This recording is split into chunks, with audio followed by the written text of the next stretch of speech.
Dr. Jnaneshwar. I am the principal of NITTE Institute of Professional Education. Our institute is a constituent unit of NITTE deemed to be university, which was set up in the year 2008. My institute was set up in the year 2021. It's a 3-year-old institution. Primarily, our institute offers BCA and the BBA programs. We are offering, I think this is the only institution in Mangalore which is completely offering company-based specializations. We are offering artificial intelligence, cloud technology, ethical hacking. These are the courses which comes under the specialization of BCA. And within BBA, we are having digital business analytics and international business. These are completely on par with the industry standards. When it comes to today's session, I want to express my concerns on the poor state of the education affairs. As said by Daniel Prelipsian, he says, destroying a nation does not require any deadly bombs or atomic bombs or missiles. What it needs is just destroy the quality of education, and everything will get destroyed naturally. Now, if you see, I'm not denying the fact that the current government is not tying up with the higher education institution to give best of inputs to the students. But if you see the contribution, I was just checking the contribution to the education sector in India, it is right now less than 3% of the GDP. But if you compare that with that of the developed countries, including the US, Finland, and so on, it is over 7%. That means we are less than 7% contribution. We contribute less than 3% compared to the developed countries. So, if you see the world's happiest index, out of 146 countries ranked, India's ranking is 126. That means we are nowhere. So if you see the world's happiest country, it is Finland again.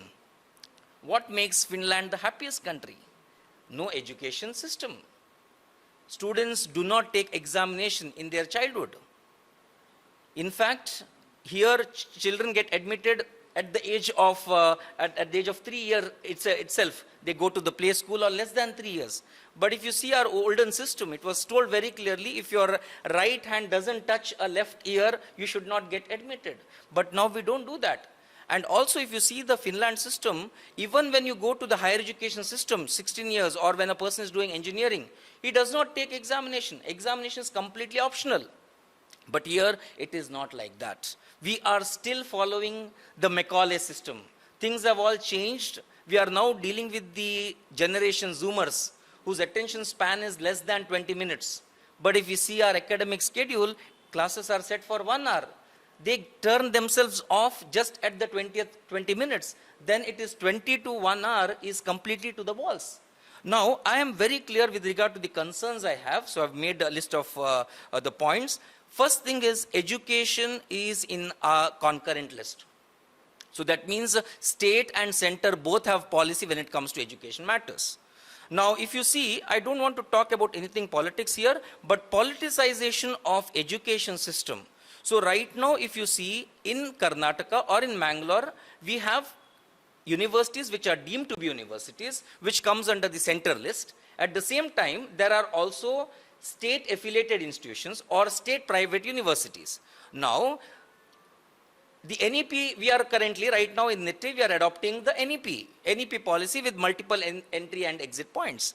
But currently we have got the state universities and state private universities have got a circular that they need to follow a SEP, state education policy. So I think, is it right to talk about SEP when country is headed towards NEP? That is number one. Number two is poor research infrastructure. Gone are those days where people used to talk about quality research. Now it is more of quantity research. It's competition amongst the faculties. Quantity of publications, quantity of patents, than at the compromise of quality. This is one thing. 2013, we were talking about when the emphasis was more on the NAC and its accreditation. People were worried. In 2013, people realized it is nothing but a number game. So every institution started getting the better ranking. An institution which was blacklisted completely in the first cycle emerges to be a A++ grade university in the second cycle. So what happened, what magic happened in the next 10 years is a matter of question. Um, Next is the lack of smart educators. Usually teaching profession is seen as the last profession. Teaching is one profession which creates more and more professions, but teaching is considered to be the last profession. Let me get into the company, let me get elsewhere. If I don't get job, let me get into teaching. So that shows what is the quality of teachership which teachers are carrying. Next point which I want to tell you all is, of late there is more of the corporate culture which has come to the education system. People are talking about the API or the performance appraisal system, which is really leading to more of a rat race than quality education. Another thing which is a matter of concern is on focus on testing than on the skilling or the learning. Right now we do not talk about upscale, upskill, reskill and upscale. We just talk about learning, examination and memorization. I think it's the high time, sir. I think I need to get it your notice for your intervention on these aspects so that we can get our education on the top when it comes to education in the world. Well, I think what you talked about, the contradictions between state education and central education. Yep. My firm belief is government has no business in the section of education except for creating primary education facilities. Beyond that, they have no right to be there.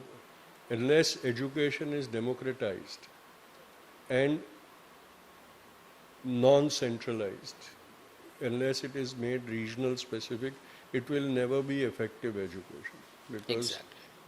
Today what is happening is babus sitting either in Delhi or in the state capital are creating the education system which they are most attracted to, which looks best on their biodata or on their work record.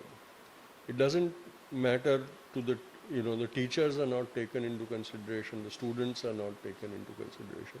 So unless education is democratized, it will never be effective. And by democratized, I mean even in the institutional levels, education, the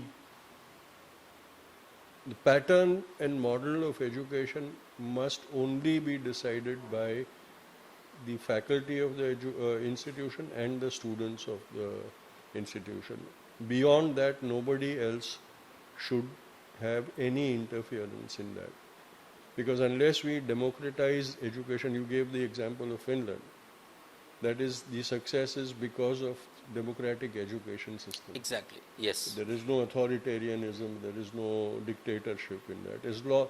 As soon as that dictatorship and authoritarianism comes in, corruption in education will happen.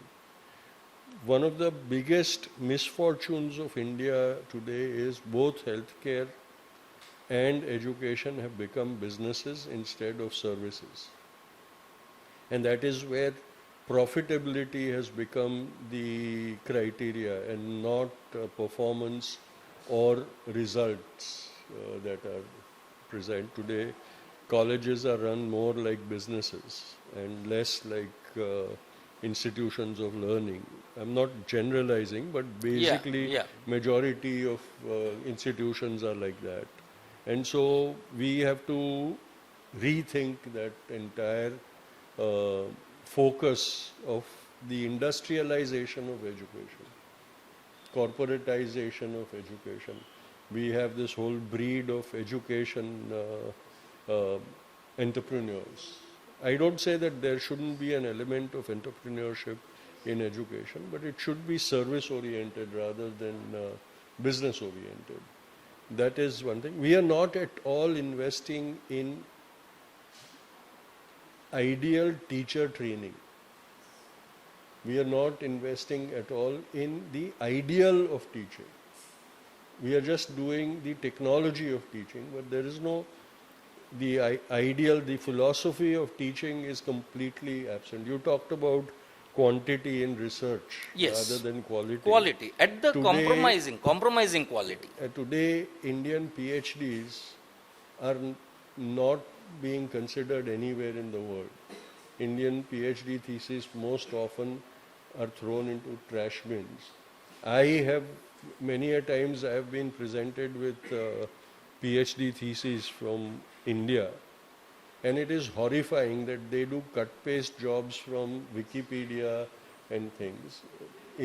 If they were in any institution abroad, their careers would have been finished because they would be charged with plagiarism. In India, they, without giving credit to the source, they pass off cut paste thesis as their own work of research and production. And because I'll tell you an example. Today, a PhD is sold for 2.5 lakhs of rupees.